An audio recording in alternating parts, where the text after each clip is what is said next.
I was violated in June by a police officer. He stopped me on 50th and Lincoln for no reason whatsoever, pulled me over, and fondled me and did certain things to me. I was out there alone and helpless, didn't know what to do. And in my mind, all I could think that he was going to shoot me. He was going to kill me. He did things to me that I didn't think a police officer would do. He made me perform all of sodomy sex on him. I didn't know what to do. I was so afraid. I was afraid for my life. I kept begging him, "Sir, please don't make me do this. Don't make me do this, sir. Please, you're going to shoot me." He said, "I'm not going to shoot you." I said, "Yeah, you're going to shoot me." The only thing I could see was my life flash before my eyes and the gun in his holster on his right side. And as I tried to look up at his name, I was afraid to, because I said, if I know his name, I know he's going to kill me. So that I didn't do. A former Oklahoma City police officer accused of raping or sexually assaulting 13 black women was found guilty on 18 of the 36 counts against him, including first-degree rape, sexual battery, and forcible oral sodomy. Daniel Holtzclaw sobbed as the judge read the verdicts. Verdict, count 1, sexual battery. We, the jury, impaneled and sworn in the above entitled cause, do upon our oaths find as follows. Defendant is guilty of the crime of sexual battery and set punishment at 8 years. Count 2, procuring lewd exhibition. Not guilty of the crime of procuring lewd exhibition. Count 3, burglary in the first degree. Defendant is not guilty of the crime of burglary in the first degree, nor lesser included.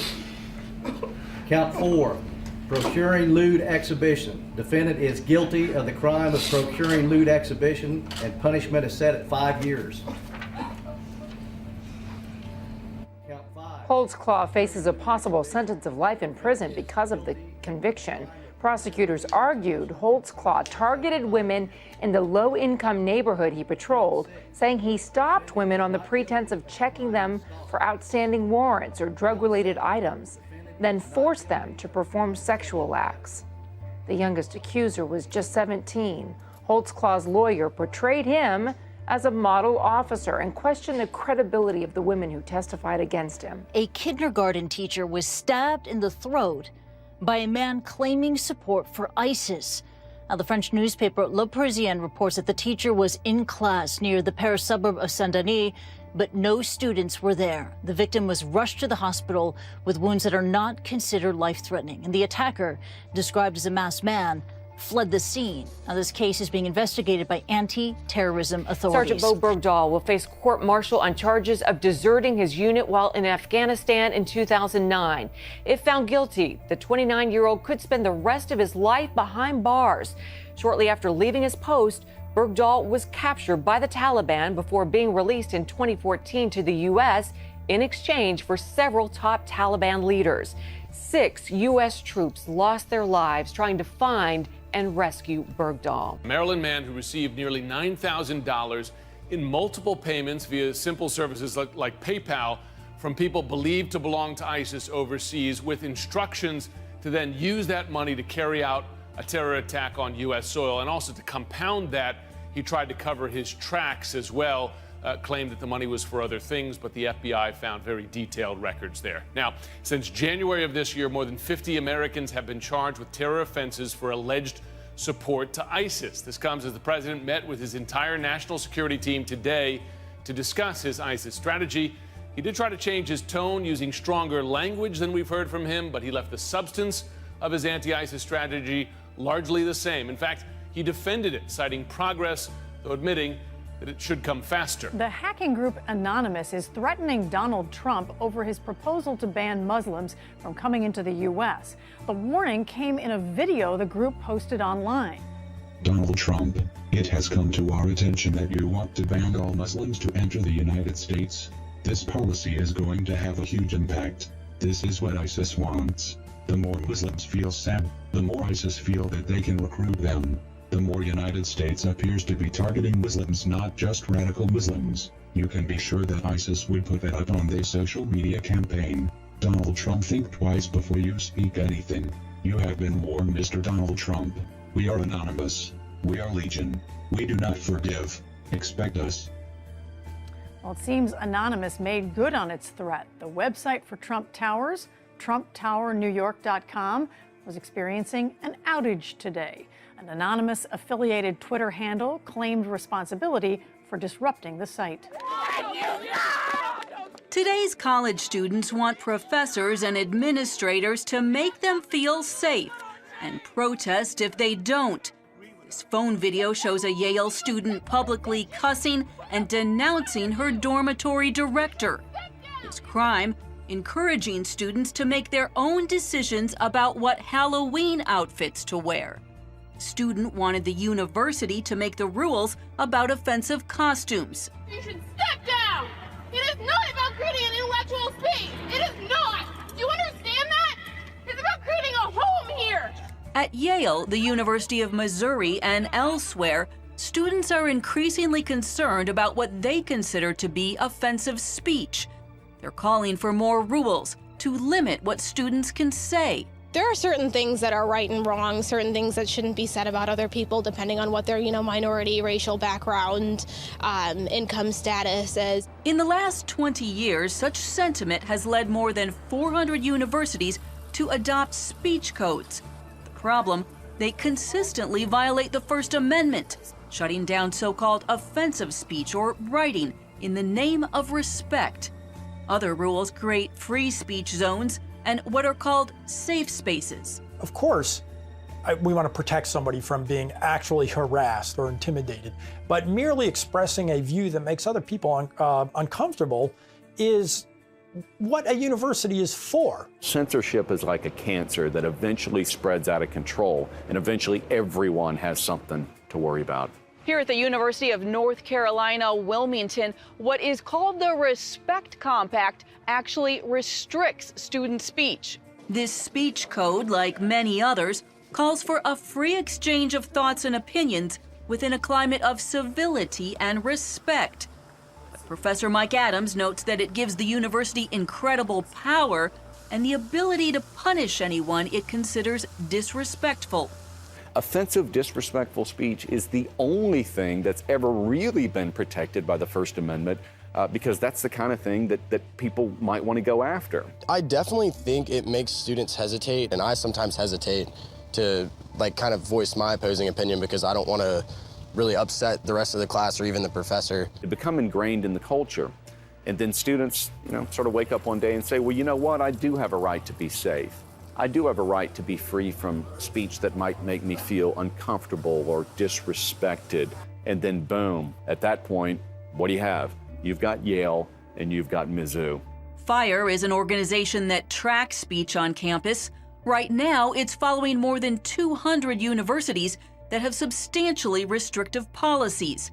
The typical approach, codes that define harassment broadly, despite a narrow definition from the Supreme Court. Harassment is severe, pervasive, and so objectively offensive that it effectively denies a student the right to an education. But you see universities adopting harassment codes that merely say that something is harassment if it offends someone. At Drexel University, they had a speech code that said that it is a violation of campus policy to have inappropriately directed laughter. What's known as the Chicago Statement is beginning to change the trend. It was created here at the University of Chicago, and it holds a high view of the freedom of speech, saying that civility and respect should not curtail the open discussion of ideas. American Muslims are becoming increasingly concerned about being targeted because of their faith. In the past few days, 3 mosques vandalized in California. One set on fire, a 23-year-old under arrest. In Philadelphia, a severed pig's head thrown at a mosque. And then there was this attack on Soccer Hawk. I'm standing and he just like a minute or less, then he turning and he punched me in the head. Hawk owns a convenience store in Queens, New York. He says last Saturday, a man attacked him because he is Muslim. He said, I kill Muslim. And then... Wait, I'm sorry, he said, I kill Muslim. Muslim. Is that how you got the black eye? This is he punching. Oh, so he punched you? Then he punched me, I don't know how many times. I said, help, help, help, you know. This man, who did not want to be identified for his safety, heard those cries for help. But the guy who was just angry, he just wanted to keep hitting them and keep hitting them until the cops came. Hawk believes Donald Trump, who is from Queens, is partly responsible. Muslim leaders say Trump's recent plan to temporarily ban Muslims from the United States is part of a continued effort to demonize their faith. This rhetoric echoes the policies enacted by Nazi Germany against the Jews. Trump's and Carson's mainstreaming of Islamophobia in the election is inciting real discrimination, real hate crimes. Nihad Awad called out not only Trump and GOP candidate Ben Carson for his claim a Muslim should not be president, but also New Jersey governor and GOP candidate Chris Christie. I think many Muslims in New Jersey feel a sense of betrayal for what Governor Christie has done. Why betrayal? Many New Jersey Muslims thought Christie was an ally, but now disappointment over this comment from Christie about Syrian refugees. I don't think orphans under 5 are being, should be admitted into the United States. In the Republican primary campaign, Muslim bashing seems to be the red meat that the candidates are throwing to some of their supporters. As for Trump, a new ABC Washington Post poll finds nearly 60% of Republicans support his plan. The frontrunner himself says he has support among the Muslim community. I have many friends that are Muslims, and I will tell you, they are so happy that I did this because they know they have a problem. But for Soccer Hawk, his problems are just beginning. He's on his way to speak to the district attorney, hoping his attacker gets the punishment he deserves. Bill Cosby is taking his accusers to court. That's right. He has filed a defamation lawsuit against 7 women who have accused him of sexual assault. In the suit, Cosby claims the women lied in their accusations. His attorney released a statement saying Mr. Cosby states plainly that he neither drugged nor sexually assaulted the defendants, and that each defendant has maliciously and knowingly published multiple false statements and accusations. No criminal charges have been filed against Mr. Cosby, but he is facing several defamation suits from his accusers. The scandal has cost the 78-year-old several awards. Just today, Boston University decided to revoke an honorary degree it awarded Mr. Cosby back in 2014. Soup, X-rays, Barbie dolls, and holiday shopping. Not usually controversial topics. That is until now, thanks to new TV ads. In this week's In Case You Missed It, I'll show you new commercials that are raising eyebrows. This Mattel ad shows a little boy playing with a Barbie that he apparently thinks is so fierce. So fierce! And this ad council commercial shows a family behind a screen. But once they step out, you see 2 dads and a little boy. This Campbell's ad is also stirring the pot. Pardon the pun. It shows a same-sex couple eating soup with their son. No, no, no. I am your father. And this Kohl's holiday shopping ad encourages us to celebrate togetherness by entertaining for everyone. Well, I've got some questions for you. Is this the new normal? Should Christian parents be concerned?